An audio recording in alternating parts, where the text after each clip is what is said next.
No one said that the path is going to be easy. And it's not. We know life is rough, and we know there will be pain, and whether that pain is at the hands of an enemy or at the hands of nature or time or disease, there will be pain. It's an urge. Truth be told, every champion has felt it. Every president has felt it. Every king has felt it. Every lion has felt it. Every winner has felt it. Every soldier has felt it. Every victorious person has felt it. The urge to quit. Often when people are embittered and resentful and feel like they're victims, it's because really awful things have happened to them. Now, not always, but often. And so then the question is, well, if you're in a situation and something really awful is happened to you or has happened to you, then, well, why shouldn't you feel like a victim? And is there a better alternative? Thousands have come before you and they did just fine. So quit your complaining. And it's not because you have nothing to complain about. That's not the case. It's that that's not the right approach. The fact is, and this is such an optimistic fact, as well as a judgment in some sense, the fact is that if someone else can do it, so can you. And that's something, right? If you're reading about the great heroes in history, people who are in these terrible situations, and you see someone rise to the occasion, and then you can say, well, that was a person who did that, and I'm a person, and so maybe I have that capacity too, even though I don't know how to approach it. Don't allow that inner doubt in you to tell you why you're not good enough. You ignore that inner voice and all of the external voices. Don't judge the possibilities for what you can do based upon the circumstances, because the circumstances won't determine who you are. Doesn't matter how many mistakes you've made. Doesn't matter how much money you've lost. In fact, I see it only as an investment, what you learn from life. You don't stop when you're tired. You stop when you're done. You stop when you complete it and you execute it. This way you start separating the successful from the unsuccessful. Just because it says trial on the package, or tribulation on the package, or pain on the package, it don't mean it ain't a blessing inside, and most of you turn around when you see pain. But those of us who have the right perspective, we approach it when it say pain. When we see trial, tribulation, we don't give up or give in. We know the blessing is on the inside. We don't give up. We don't surrender. We don't quit. We see differently. Our perspective is different. And because our perspective is different, our outcomes are different. Our rewards are different. If you haven't learned something from periods of suffering, if you haven't wrung the juices of your own pain and drank them, for your own nourishment, you have wasted your experience and missed the chance to expand capacity for being stronger the next time. That these seasons arrive at your door. My mental outcomes were a consequence of my habits. And my habits were a consequence of my choices. It is true that character is to some extent innate. Our genetic makeup imbues in us certain proclivities. But it is as true that character is mostly a consequence of choices.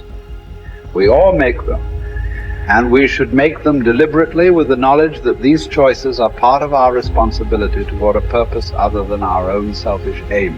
That responsibility is to your family, friends, community, and country. You have purpose in this life. God has you here for a reason. You may not know it, but He does. Your job is to find it. No one else can. You need to understand that your purpose may be great in the eyes of the world, or it may be commonplace and seemingly small. Your purpose might be your family, your children. Your purpose might be tutoring a child and changing their life. Your purpose might be the business you started. Your purpose might be cleaning up your block. Your purpose might be in the help you give others. Your purpose might be in the example you set. Only you and God know. Only you and God need to know. Search until you find it. And until then, act as if you have it, because you're wasting time otherwise. There's something in you that wouldn't allow you to stop. Dr. Howard Thurman, he said there's something in each and every one of you that waits and listens to the voice of the genuine in yourself. It will be perhaps the only guide you will ever have. And if you cannot hear it, all of your life, your days will be spent on the ends of strings that somebody else pulls. And I say to you, the reason you showed up, even though you couldn't afford to be here, the reason you drove hundreds of miles, flew around the world, there's something in you, in your heart of hearts, that said, I'm not going to let anybody pull my strings. It said, I'm going to control my own personal economy. It said, I've got a dream I want to achieve. I want my children to have a choice of the kind of education that they want. That said, I am the captain of my ship. That said, I'm going to control my destiny. And whatever it takes, I'm willing to do the work. 1961.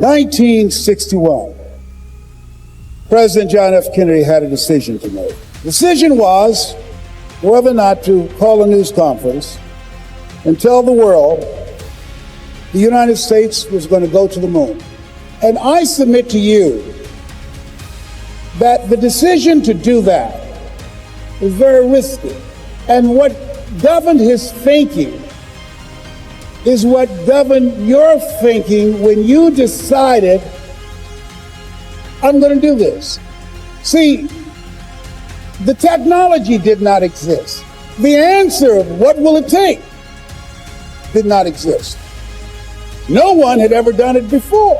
But he made a decision. He looked at Werner von Braun, the most brilliant scientist of that day.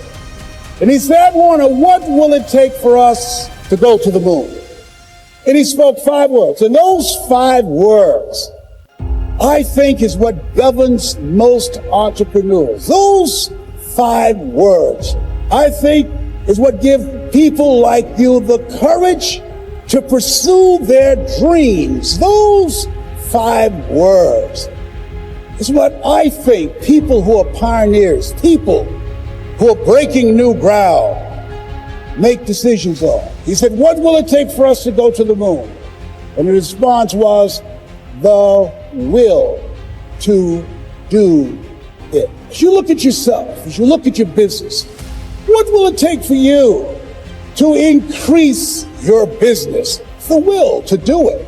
What will it take for you to become more powerful in your presentation skills and be able to increase the number of people, to quadruple your business? The will to do it. What will it take for you when others are quitting because of the rejections, when others are stopping because they just become so discouraged and they have creditors breathing down their neck and they have family members and friends telling them they're a fool? What is it that will allow you to have the mental resiliency to keep on keeping on, to keep your commitment to your commitment? The will to do it. Every time I say it and ask you a question, I want you to say the will to do it. What will it take for you to build your business? What will it take for you to increase your recruiting?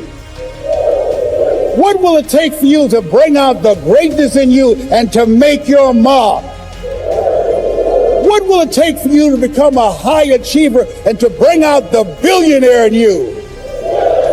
Shake someone's hand on your right and left and say, I've got the will. I've got the will.